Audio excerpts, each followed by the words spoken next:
हाँ जी, good morning जी। Welcome to lecture number 11 of employees cost. Last lecture में मैंने आपको एक क्वेश्चन का थर्ड पॉइंट होमवर्क दिया था, ये वाला। क्या आप लोगों ने कर लिया ये third point? Advise that about the selection of the scheme that would fulfil its assurance of incentivising worker and also to adjust with increase in demand.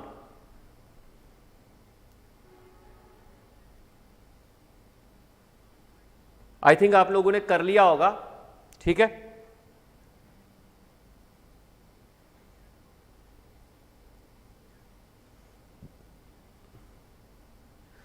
हाँ जी दीक्षा जी, गुड मॉर्निंग। इस पॉइंट को, थर्ड पॉइंट में कोई doubt तो नहीं है?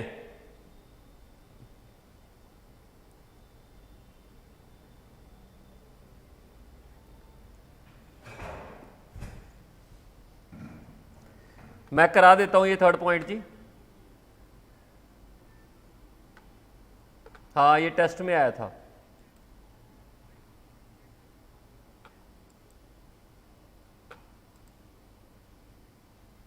Third point मैं कर रहा हूं जी, जिन्होंने नहीं किया वो लिख लें और आपको पता भी चल जाएगा कि टेस्ट में क्या किया है। थर्ड पॉइंट में दो चीजें चाहिए, तो प्रोडक्शन इंक्रीज करना था और एक आपको सैलरीज इंक्रीज करनी थी। सैलरी इंक्रीज करने की हम लोगों ने कमिटमेंट कर रखी है कि 20% से ज़्यादा सैलरीज बढ़ जाएंगी, ठीक है। 20% से ज़्यादा सैलरीज बढ़ जाएंगी, ये हम लोगों ने कमिटमेंट किया है। और आउटपुट के बढ़ने की जो कमिटमेंट है वो ये है कि 40% बढ़ना चाहिए। अब देखते हैं, increase in earnings for workers, ठीक है जी। वर्कर्स की अर्निंग में कितना इंक्रीज हुआ?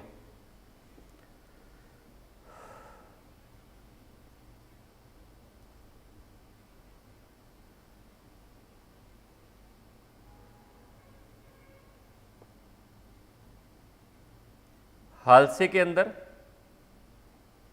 और दूसरा है रोवन प्लान।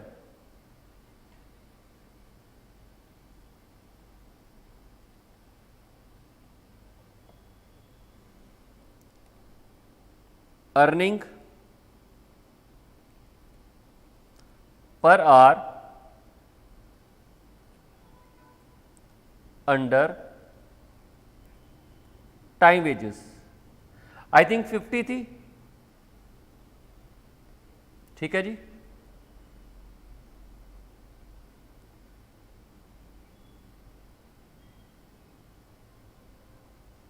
और earning per hour under bonus plan. हाल से में पर आवर अर्निंग आ गई थी आपकी 56.476, ठीक है। और दूसरे में थी 60.28। Clear? Percentage increase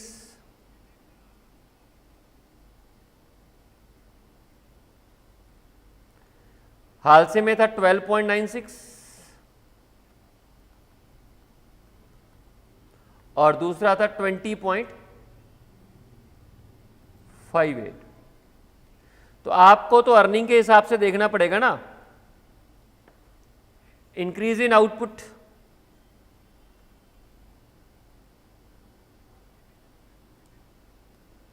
as per commitment of increase in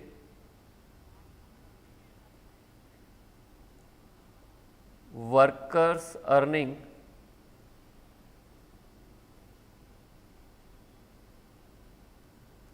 about 20%, Rowan plan will fulfill the requirement. तो रोवन प्लान एक्सेप्ट हो जाएगा, ठीक है। और आउटपुट दोनों केसेस में सेम ही बढ़ रहे होंगे, तो आउटपुट का यहाँ मैटर नहीं करता, यहाँ तो आपको अर्निंग के पॉइंट ऑफ व्यू से ही बताना है, आपको इतना कर दोगे तो भी सफिशिएंट है। अच्छा, एक चीज़ और मैं आपको लिखाना चाहता हूँ, जहाँ पे हम लोगों ने नोट्स लिखे थे, आई थिंक यहाँ, ये जब हम लोगों ने हाल से और रोवन प्लान डिस्कस किया था ना, वहाँ पर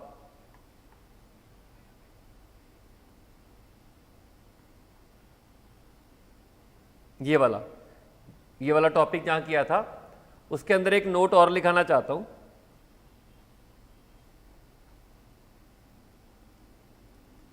note, in case of quality control,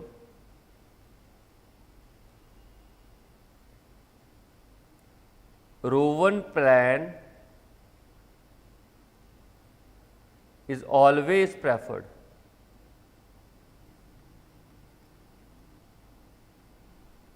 Rowan plan always preferred because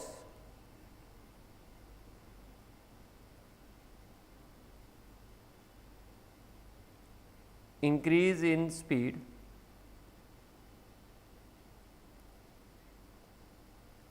will not pay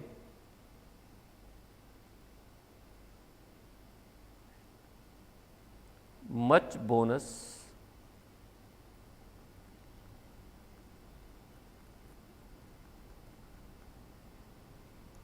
in case of Rowan plan. Under Rowan plan,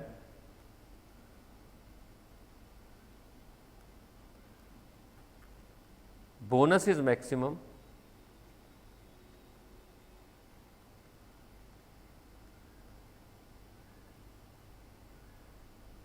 when time saved is up to 50% of time allowed, ठीक है जी। उससे ज़्यादा time save करने पर bonus आपको पता है Rowan के अंदर फॉल कर जाएगा।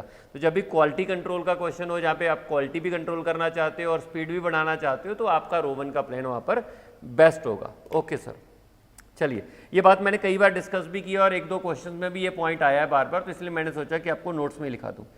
इसी के साथ हमारा ये वाला जो टॉपिक है वो कंप्लीट हो जाता है। ये वाला यहाँ से शुरू किया था ना हमने, ये देखिए,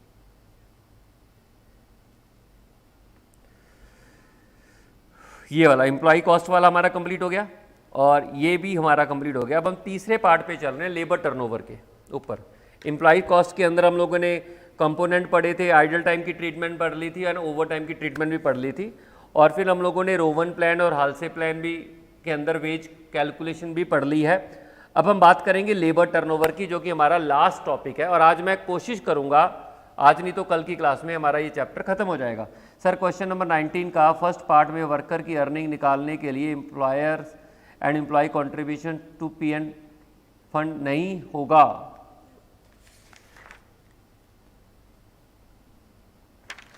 भावेश जी, एम्प्लॉय का कंट्रीब्यूशन नहीं जुड़ता होता, एम्प्लॉयर का कंट्रीब्यूशन जुड़ता होता है। मैंने ये बात पहले भी डिस्कस की है। अगर आप कंपोनेंट में देखोगे ना, यहां पर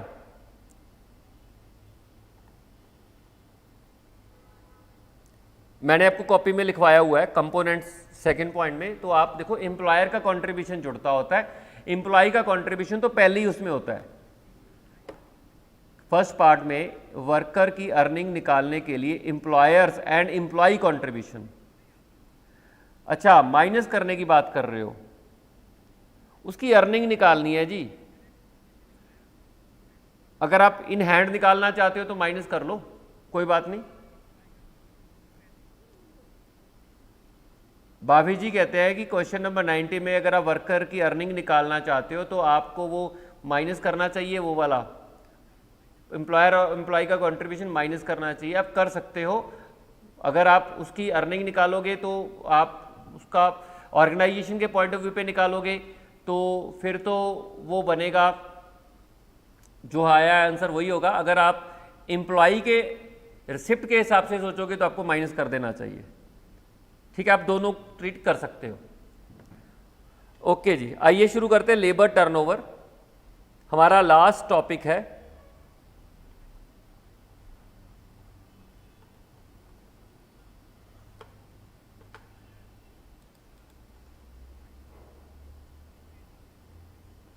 लेबर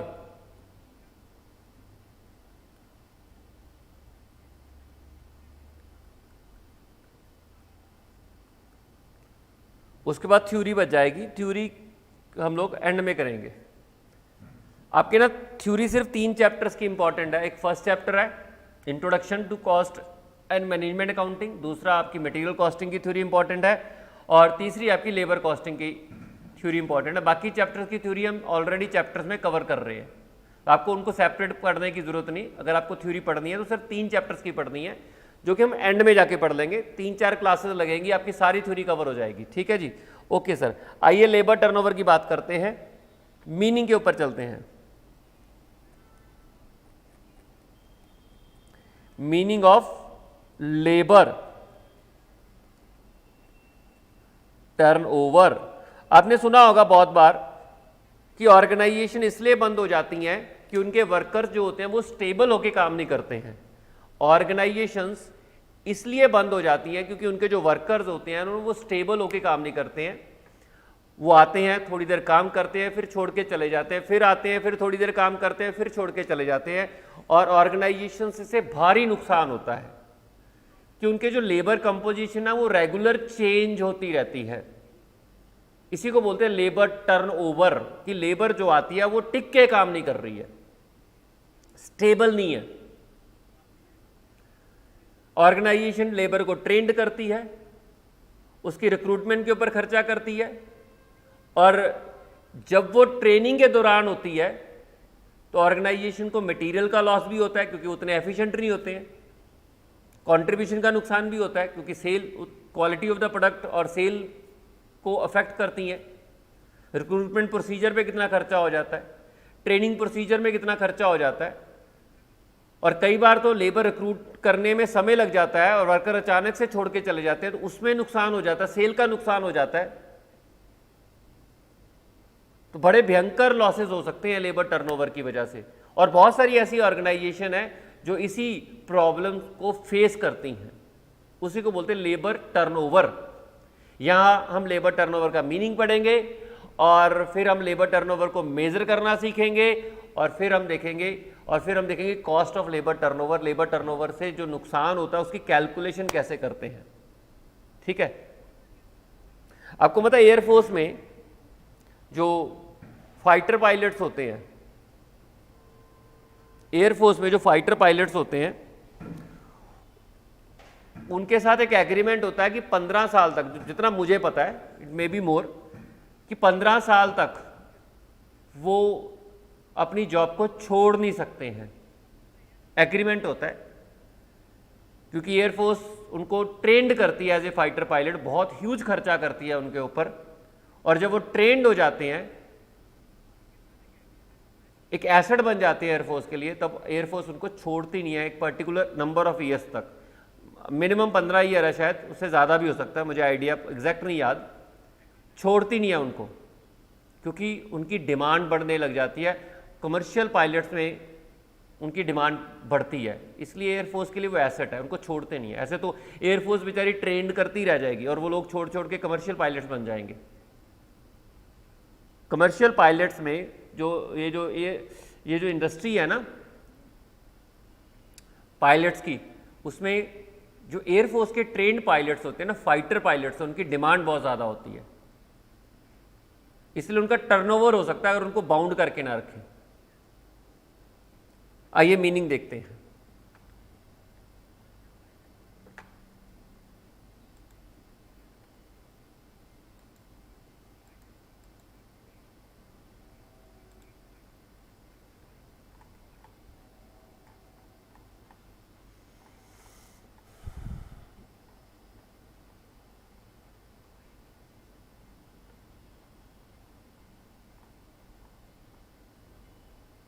और ये भी आम आपको मिल जाएगा, लेबर टर्नओवर की प्रॉब्लम्स आम मिल जाएगी। मीनिंग में पहला पॉइंट ये एम्प्लॉय टर्नओवर और labour turnover in an organisation is the rate of change in the composition of employee force during a specified period measured against a suitable index. जल्दी से इसको नोट कर लीजिए, फिर आगे चलते हैं। मीनिंग को नोट कीजिए।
हाँ जी, नोट कर लिया होगा आपने।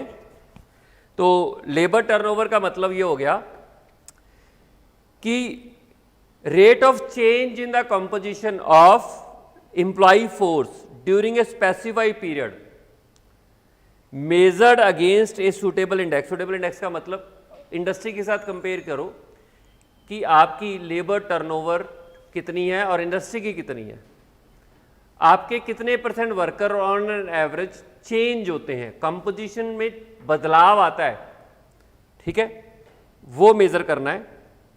इसी को बोलते हैं लेबर टर्नओवर। और लेबर टर्नओवर सिर्फ इसलिए नहीं होती है हमेशा कि वर्कर छोड़ के चले जाते हैं, एक्सपेंशन की वजह से भी लेबर टर्नओवर होती है। लेबर टर्नओवर का मतलब 3 चीजें शामिल होती हैं। वर्कर छोड़ के चले गए, वो भी लेबर टर्नओवर का पार्ट है, ठीक है। वर्कर रिप्लेस हो गए, वो भी लेबर टर्नओवर का पार्ट है।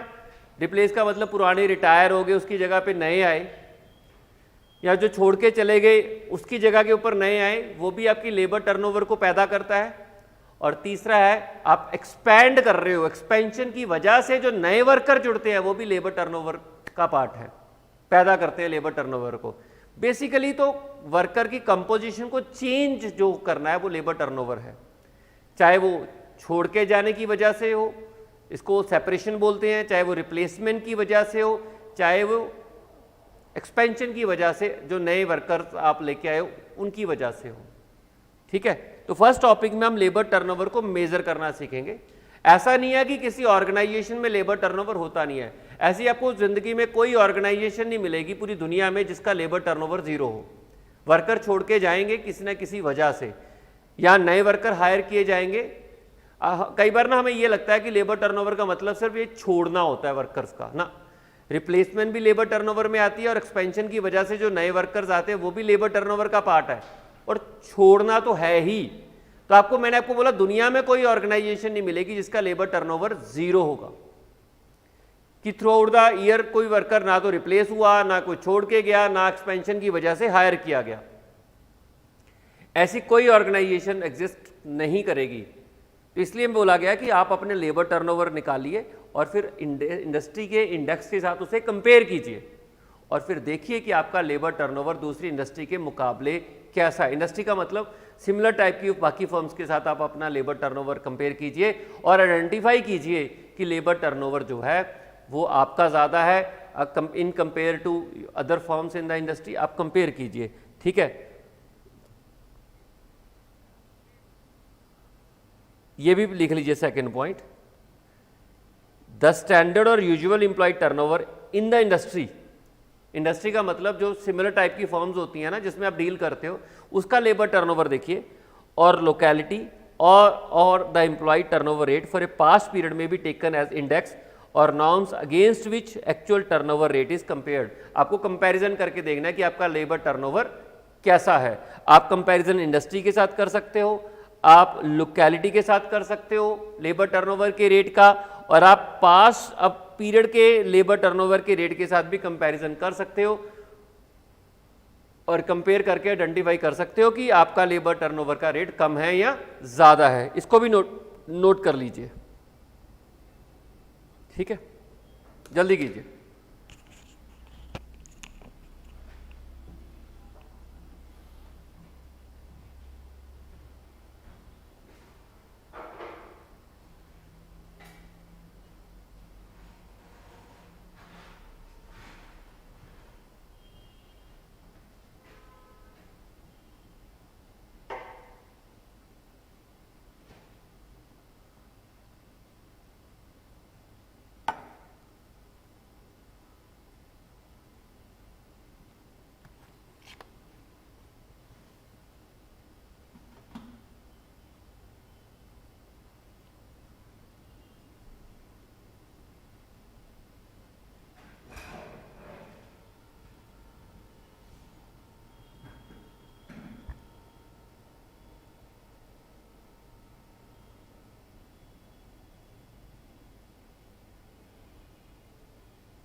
चलिए जी, हो गया जी,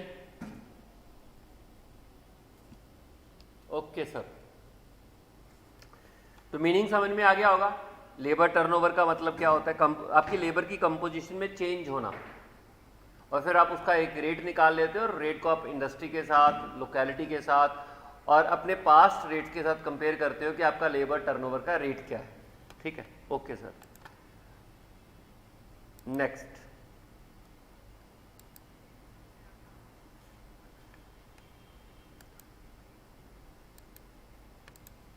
दूसरा है measurement of labour turnover rate. क्या आप लेबर टर्नओवर मेजर कैसे करोगे? What is the method of measuring labour turnover? Labour turnover rate measure कैसे करोगे?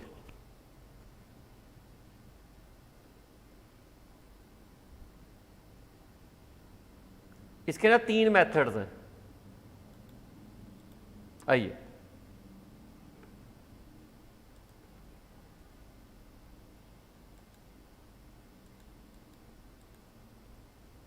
पहला है रिप्लेसमेंट मेथड। ठीक है जी, रिप्लेसमेंट मेथड में मतलब कितने वर्कर रिप्लेस हुए हैं ड्यूरिंग द ईयर। ठीक है, रिप्लेस का मतलब होता है कि कुछ छोड़ के चले गए। सपोज करो आपके 100 वर्कर्स, 100 वर्कर्स लेफ्ट और डिस्चार्ज्ड है।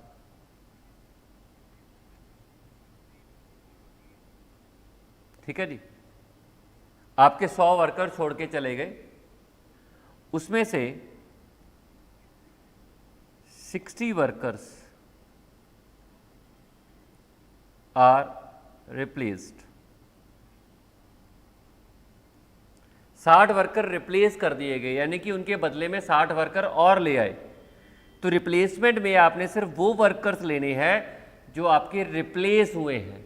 फॉर्मूला आपने लिखना है ये वाला, number of employees replaced during the year divide by average number of employees during the year. Average number कितने हैं? और उसमें से कितने रिप्लेस हो गए हैं, कितने छोड़ के गए हैं वो आपने नहीं लेना। इस बात को ध्यान में रखना, कितने छोड़ के गए हैं आपको उसे कंसीडर नहीं करना, जितने रिप्लेस हुए हैं, ठीक है, वही आपने कंसीडर करना है इस फॉर्मूले के अंदर। ये भी लिख लेना साथ में इसी फॉर्मूले के अंदर, नोट के अंदर, कि जो नए एम्प्लॉइज है वो यहां पर कंसीडर नहीं करने हैं, सिर्फ जो छोड़ के गए उनकी जगह के ऊपर जो नए आए हैं। जल्दी नोट कीजिए।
कर लिया जी नोट?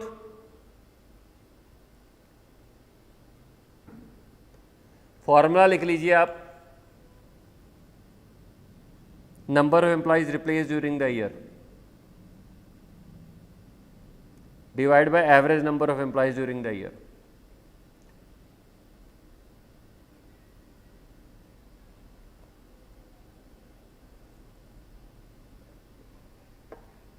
ठीक है जी, चलें आगे।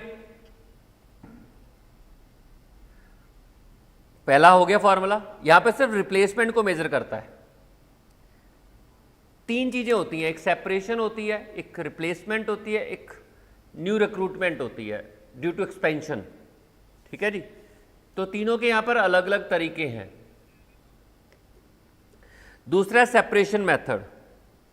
सेपरेशन मेथड में हम कंसीडर करते हैं वो वर्कर जो छोड़ के गए हैं, चाहे रिप्लेस हुए हो चाहे ना रिप्लेस हुए। सेपरेशन का मतलब होता है those who left,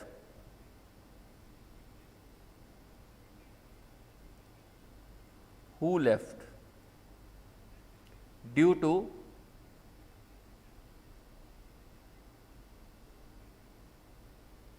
any reason.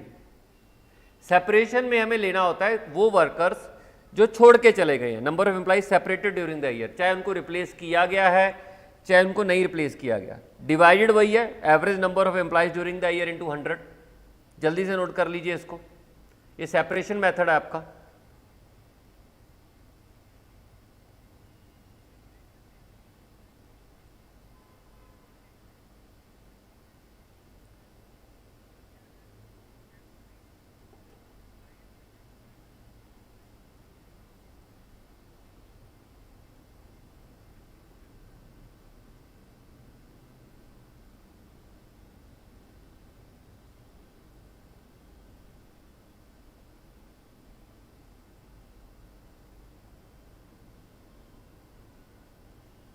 जब नोट हो जाए प्लीज बता देना।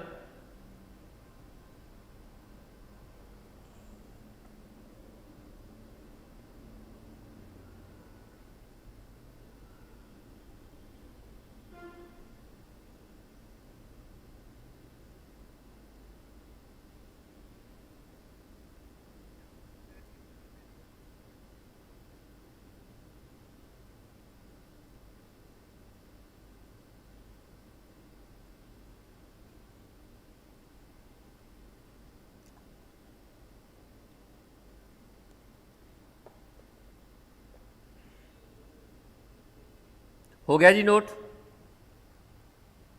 ठीक है जी, क्लियर।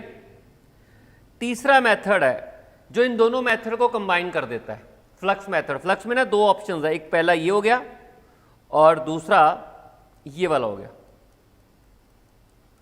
फ्लक्स में आपके पास दो मेथड्स हैं।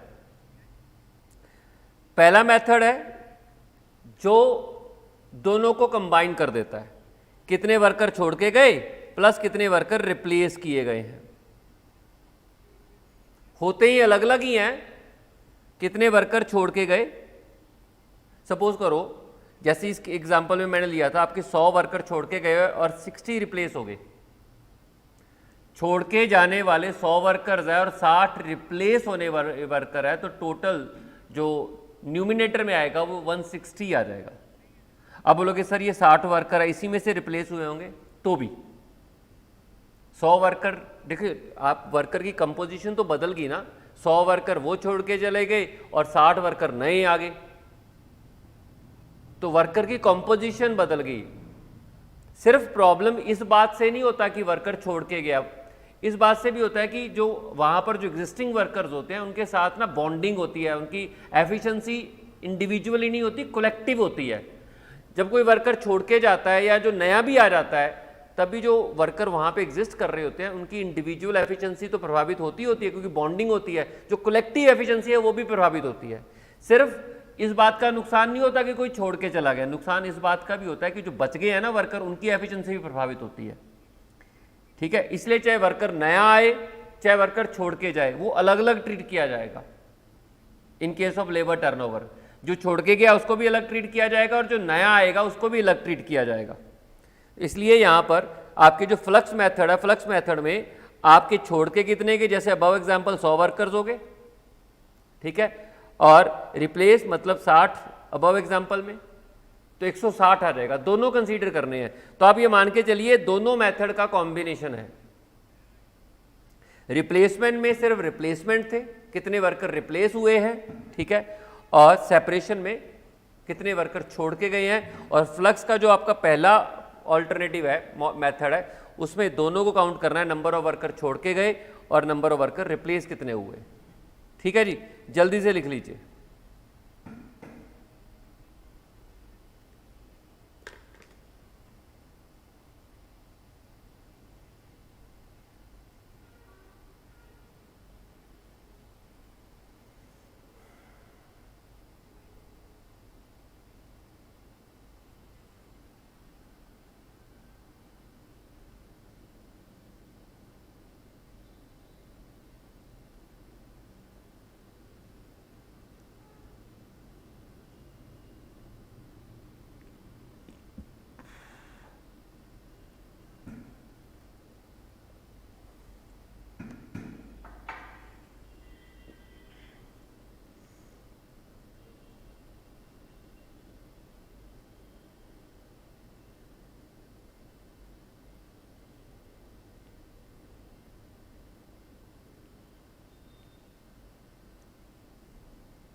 हो गया जी।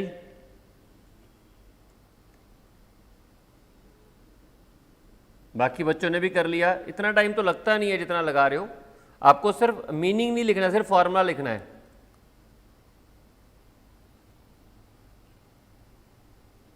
आपको सिर्फ फॉर्मूला लिखना होता है। सेकंड ऑल्टरनेटिव देखिए, ये वाला फॉर्मूला लिखना है आपने। इसमें 3 चीजें कंसीडर की जाती हैं।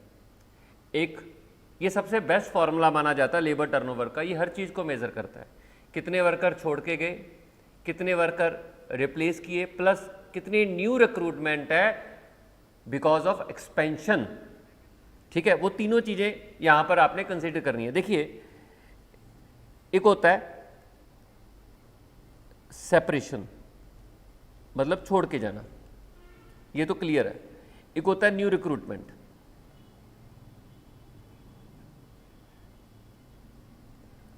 न्यू रिक्रूटमेंट 2 कारणों से होती है।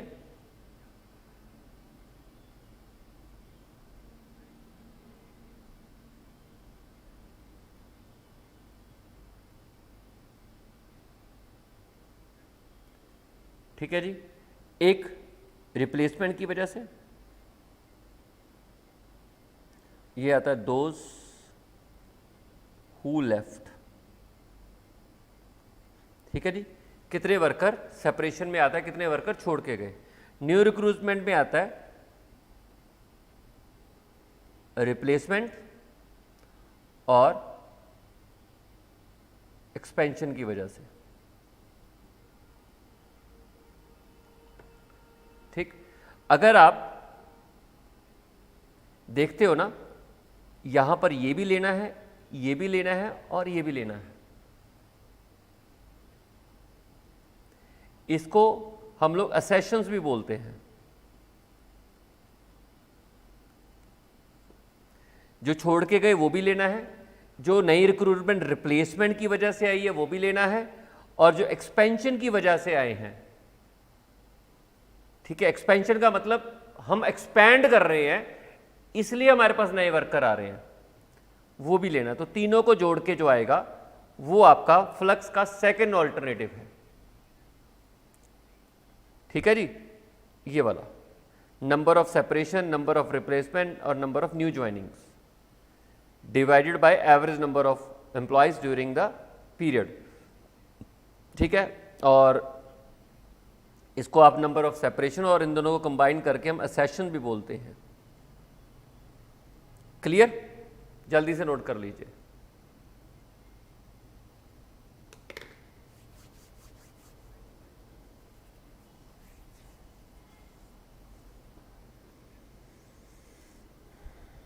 ये रेट कंप्यूट करके आपने इंडस्ट्री के साथ, लोकेलिटी के साथ और अपने पास रेट्स के साथ कंपेयर करना है और आइडेंटिफाई करना है कि भाई वाकई में ही प्रॉब्लम है, तो हम उसको सॉल्व करने के बारे में सोचेंगे, क्योंकि इससे नुकसान बहुत होता है लेबर टर्नओवर से।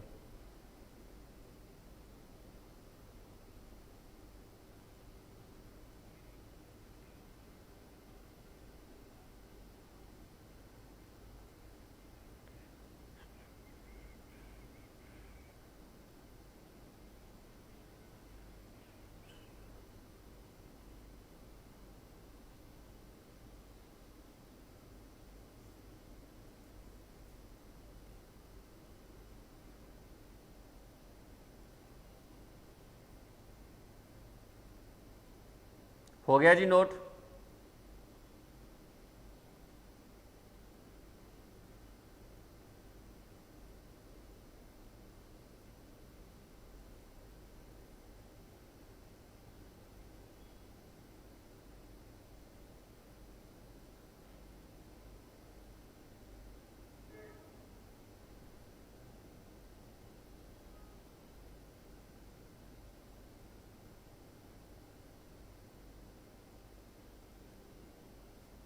चलिए जी, उसके बाद एक नोट लिखिए। नोट, अब आप देखिए, अगर आप यहां पर देखते हो, यहां पर भी डिनोमिनेटर में ये है, यहां पर भी डिनोमिनेटर में ये है average number of employees during the period on roll, यहां पर भी average number of employees during the period on roll, और यहाँ पर भी सेम है, और अगर आप देखोगे यहाँ पर भी सेम है। ठीक है जी, तो ये है क्या, इसको कैसे निकालते हैं, तो ये इसका नोट है।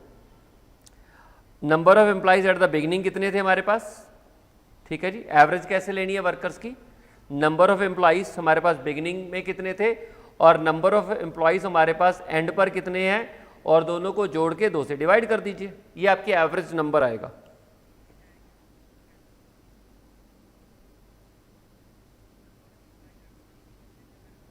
ठीक है जी, ये नोट लिख लीजिए।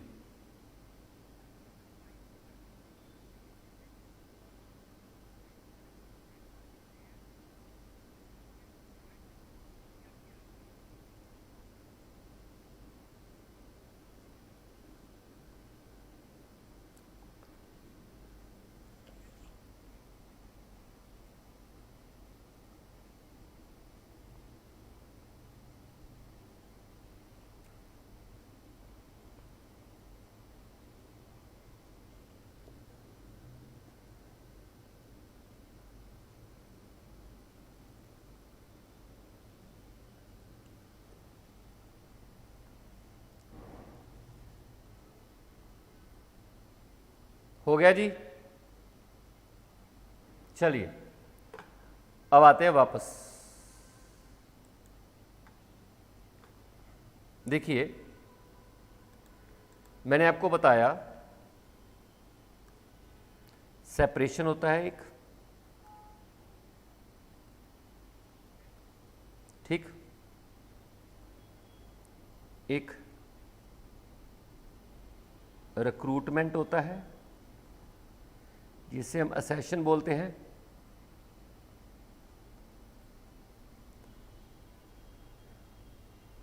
इसके 2 पार्ट होते हैं, ये आपने नोट करना है प्लीज़।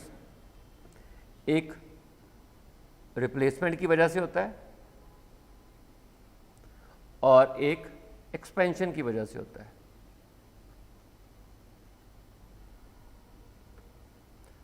और ये किस लिए होता है, worker left due to any reason, किसी भी कोई भी वर्कर छोड़ के जाता है किसी भी रीजन से, ठीक है। जब हम सेपरेशन मेथड की बात करते हैं ना,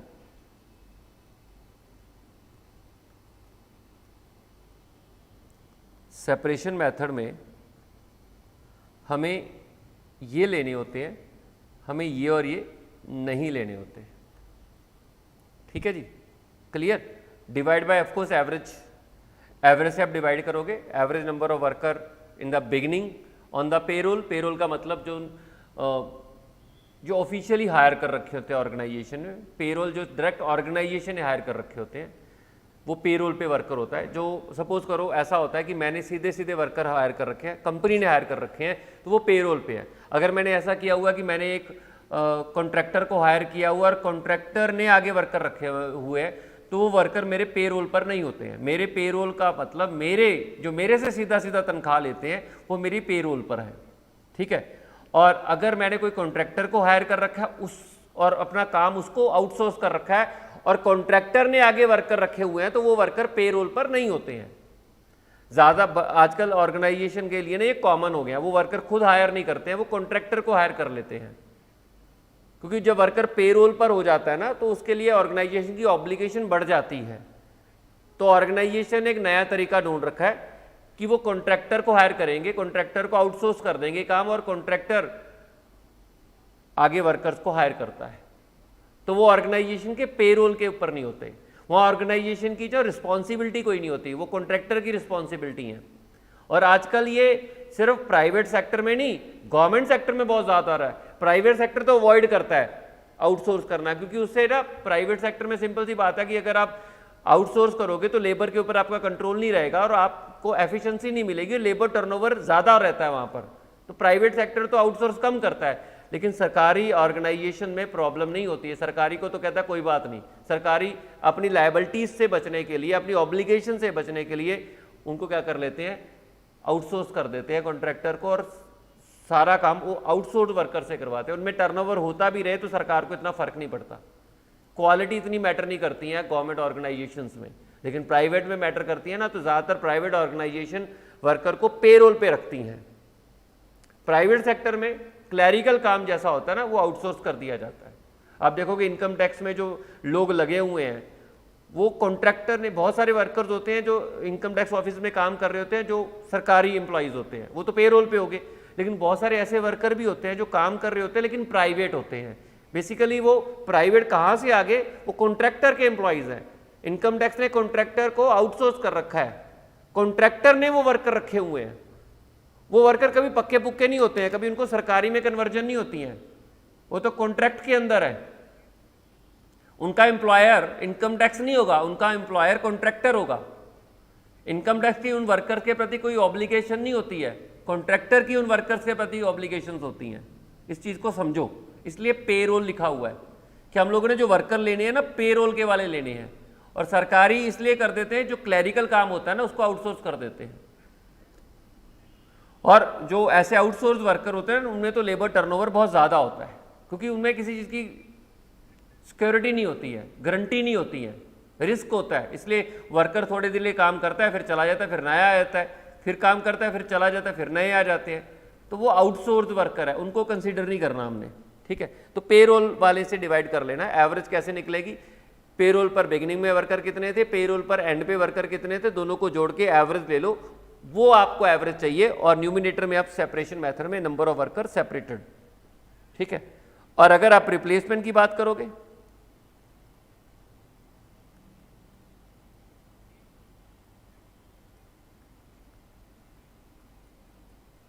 ठीक है जी, रिप्लेसमेंट मेथड में ये नहीं आएगा, ये आएगा, ये नहीं आएगा। न्यूमिनेटर में ये आएगा और डिनोमिनेटर में तो आपको मालूम ही है एवरेज आएगी, ठीक है जी। फ्लक्स मेथड एक पहले वाला ऑल्टरनेटिव है और एक दूसरे वाला ऑल्टरनेटिव है। फ्लक्स मेथड में ये आएगा, और लेकिन जो फर्स्ट वाला ऑल्टरनेटिव है उसमें ये नहीं आएगा,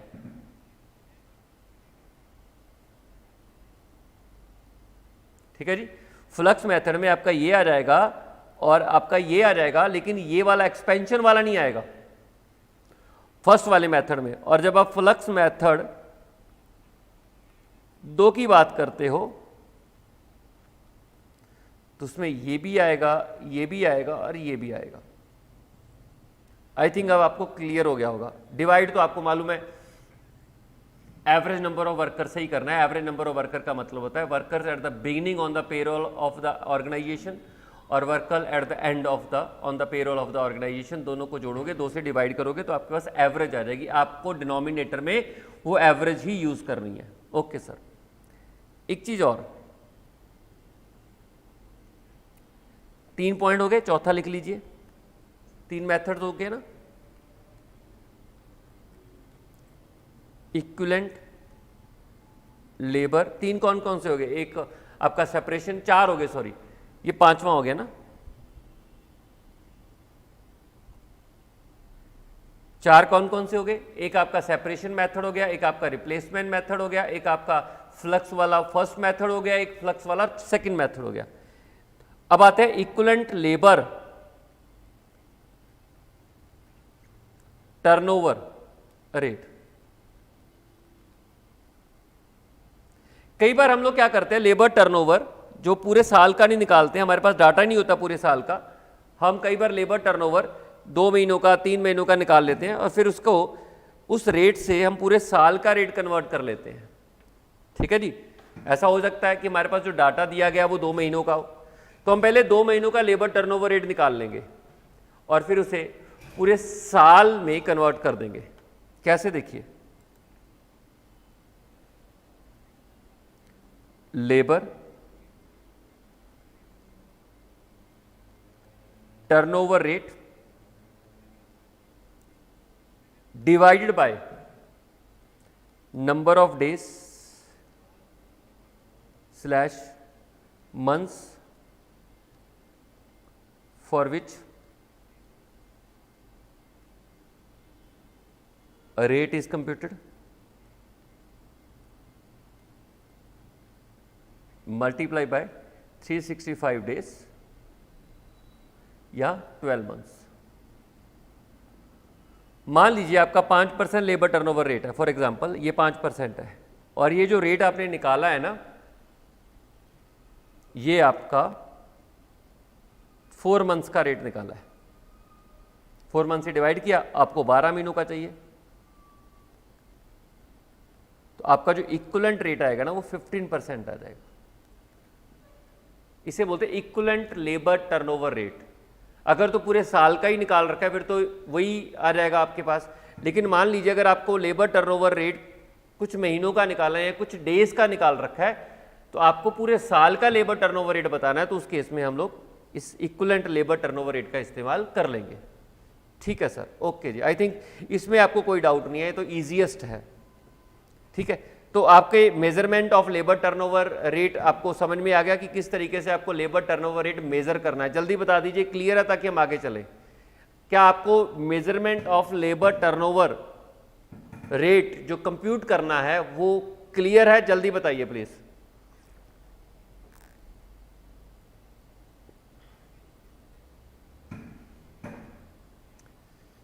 सारे जने जल्दी जल्दी बता दीजिए।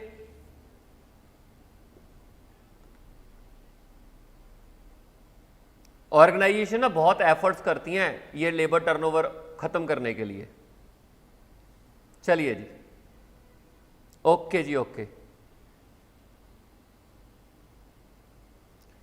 ऑर्गेनाइजेशन को खुश रखना पड़ता, ऑर्गेनाइजेशन वर्कर को खुश रखती हैं ताकि वो छोड़ के ना जाए।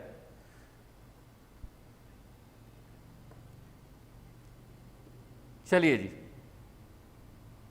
Cost of labour turnover to the organisation.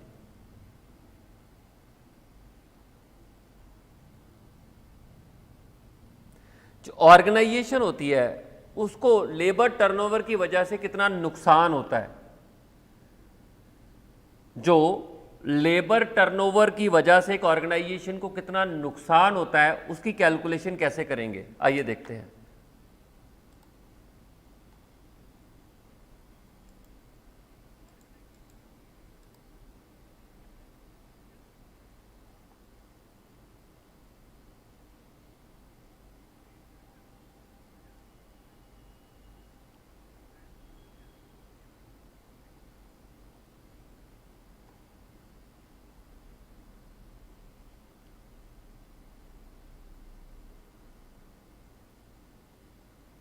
चलिए, वहां दिया नहीं हुआ, मेरे को लिखा ही देता हूं।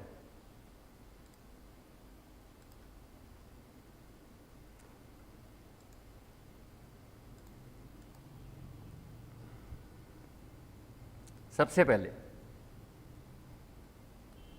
Loss in contribution.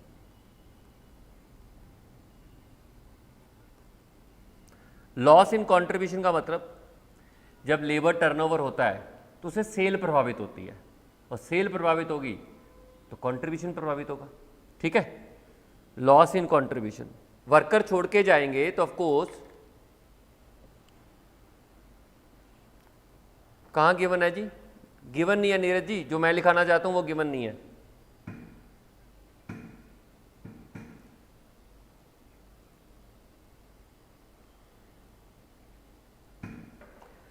तो कंट्रीब्यूशन का नुकसान होगा। वो चीज़ और है जो कॉजेस के बाद दी है, वो चीज़ और है जो मैं वो प्रिवेंटिव कॉस्ट है। ये लेबर टर्नओवर की वजह से जो कॉस्ट होती है वो, कि ऑर्गेनाइजेशन को लेबर टर्नओवर की वजह से क्या नुकसान होता है। एक तो कंट्रीब्यूशन का लॉस होता है, क्लियर कट है। जब लेबर छोड़ के जाएगी और नई रिक्रूटमेंट होगी उसमें गैप होगा, और गैप में सेल प्रभावित होगी, आउटपुट प्रभावित होगा। मान लीजिए आपके पास 100 वर्कर्स हैं और 100 वर्कर में से 30 छोड़ के चले गए, तो 30 वर्कर्स, और मान लीजिए नई रिक्रूटमेंट आने में 10 दिन, नए वर्कर को हायर करने में 10 दिन लग जाएंगे, और रोज 8 घंटे वर्कर काम करते हैं, तो 240 घंटे हर दिन में लेबर का नुकसान हो रहा है। आप समझ रहे हो ना, 30 वर्कर छोड़ के चले गए हैं, 8 घंटे हर वर्कर काम करता था, तो 30 × 8 यानी कि 240 आवर्स पर डे लेबर का नुकसान हो रहा है हमें, वर्कर चले गए और 10 दिन में 2400 लेबर आवर्स का नुकसान हो जाएगा। ऑटोमेटिकली 2400 लेबर आवर का जब नुकसान होगा तो भाई उससे आउटपुट तो इफेक्ट होगा ही होगा ना, और सेल नहीं होगी, और सेल नहीं होगी तो सेल से क्या आता है आपको? Contribution. Contribution basically variable cost minus करके आता है कंट्रीब्यूशन, तो उसका नुकसान हो जाएगा। दूसरा, रिक्रूटमेंट कॉस्ट होती है, एडवर्टीजमेंट वगैरह करना पड़ता है नए वर्कर्स को हायर करने के लिए, वो तो है ही है। सिलेक्शन कॉस्ट होती है, वर्कर को सिलेक्ट करने की कॉस्ट होती है। उसके बाद फिर होती है ट्रेनिंग कॉस्ट, वर्कर को ट्रेनिंग भी देनी पड़ती है। तो इस तरीके के खर्चे होते हैं जो लेबर टर्नओवर की वजह से पैदा होते हैं, ठीक है। ट्रेनिंग कॉस्ट में नुकसान लेबर आवर्स का भी होता है और मटेरियल का भी होता है। लेबर आवर्स का नुकसान भी होता है एंड मटेरियल का भी नुकसान होता है, क्योंकि जब वर्कर ट्रेनिंग में होता है तो मटेरियल का नुकसान भी कर रहा होता है, क्वालिटी का नुकसान कर रहा होता है, और लेबर आवर्स का तो नुकसान हो ही रहा होता है ना। अब 10 दिन बाद आपने, देखिए सिंपल सी बात है ना, मैंने आपको एग्जांपल दिया कि आपने वर्कर्स छोड़ के चले गए, आपके पास 1000 वर्कर थे, मान लीजिए 300 वर्कर छोड़ के चले गए, ठीक है। 300 वर्कर छोड़ने का मतलब आप 2400, 8 घंटे एक वर्कर काम करता है, 2400 आवर्स का नुकसान डेली हो गया। और 10 दिन के बाद आपको नई रिक्रूटमेंट मिली है, तो 10 दिन में 24,000 आवर्स का नुकसान हो गया, 24,000 आवर्स का नुकसान हो गया। अब 10 दिन बाद आपने नए वर्कर तो रख लिए, अब नए वर्कर रखते ही प्रोडक्शन में थोड़ा ना चले जाएंगे, 10 दिन उनको ट्रेनिंग देनी पड़ेगी। अब जब 10 दिन दोगे ट्रेनिंग दोगी तो उनके 10 दिन के वो घंटे भी तो वेस्ट हो गए ना, अनप्रोडक्टिव हो गए। तो 24,000 रिक्रूटमेंट से पहले खराब हो गए थे और 24,000 मान लीजिए 10 दिन की ट्रेनिंग थी वहां खराब हो गए। और मान लीजिए ट्रेनिंग में उन्होंने 50% प्रोडक्शन कर दिया, अगर ट्रेनिंग के दौरान 50% प्रोडक्शन कर भी दिया तो 12,000 घंटों का नुकसान तो ट्रेनिंग के दौरान हो गया। 12,000 के बराबर का प्रोडक्शन कर दिया, 12,000 का नुकसान हो गया। 12,000 वो हो गया और 24,000 पहले, तो 36,000 लेबर आवर्स का नुकसान हो गया ना लेबर टर्नओवर की वजह से। तो वो और साथ में मटेरियल का नुकसान तो होगा ही होगा ट्रेनिंग के दौरान। तो ये लेबर टर्नओवर की वजह से नुकसान होते हैं। क्लियर? तो कई बार क्वेश्चन आपसे पूछ लेता है कि भाई लेबर टर्नओवर की वजह से नुकसान कैलकुलेट करके बताइए कितना होगा, और कई बार क्वेश्चन आपसे पूछ लेता है कि लेबर टर्नओवर रेट निकाल के बताइए under separation method, replacement method, flux method. तो उसे पूछ सकता है आपसे क्वेश्चन। ये 2 ही टाइप के क्वेश्चंस हैं जो आपको लेबर टर्नओवर से रिलेटेड के टॉपिक में से आ सकते हैं। या तो वो ये पूछेगा कि नुकसान कितना हो गया लेबर टर्नओवर की वजह से, ठीक है, और या फिर पूछेगा कि भाई आपका लेबर टर्नओवर का रेट क्या है। ये 2 ही क्वेश्चन बनते हैं, ठीक। चलिए, और बाकी ये आते हैं क्वेश्चंस। क्वेश्चन नंबर 22 होमवर्क है आपका। ये आपको पूछ रहा है कि लेबर टर्नओवर की वजह से कितना नुकसान हुआ, ठीक है। ये भी होती है, एक सेटलमेंट कॉस्ट होती है, वर्कर छोड़ के जाते हैं उनकी सेटलमेंट करनी होती है। तो ये तो मैं कॉस्ट मानूंगा नहीं, मतलब क्वेश्चन में तो मानी जाएगी। सेटलमेंट कॉस्ट मतलब जो वर्कर छोड़ के जा रहा है उसके ड्यूज वगैरह देने पड़ते हैं ना। ये भी आपका होमवर्क है। रेट का क्वेश्चन है, रेट कंप्यूट करने को बोल रहा है। ये क्वेश्चन भी आपको रेट कंप्यूट करने को बोल रहा है, और ये क्वेश्चन भी, सॉरी, ये भी ये बता रहा है कि कॉस्ट बताओ आपको लेबर टर्नओवर की वजह से कितनी होती हैं, ठीक है। लेबर टर्नओवर की वजह से आपके प्रॉफिट पे कितना नुकसान हुआ है, तो ये सारी चीज़ें आपको बतानी है। ये आपका होमवर्क है, चारों क्वेश्चन। और कल की class labour turnover, sorry, employee cost की लास्ट क्लास होगी। कल मैं सम अप कर दूंगा सारे का सारा, क्योंकि तीसरा टॉपिक हमारा प्रैक्टिकल है, वो लास्ट आज हम लोगों ने डिस्कस कर लिया। इसके बाद के जो टॉपिक बचे हैं वो थ्योरेटिकल बचे हैं, थ्योरी में हम लोग डिस्कशन करेंगे एंड में जाके। तो ये 4 क्वेश्चंस मैंने आपको बताए हैं, चारों क्वेश्चन करके लाइए। आज इतना ही। Thank you so much.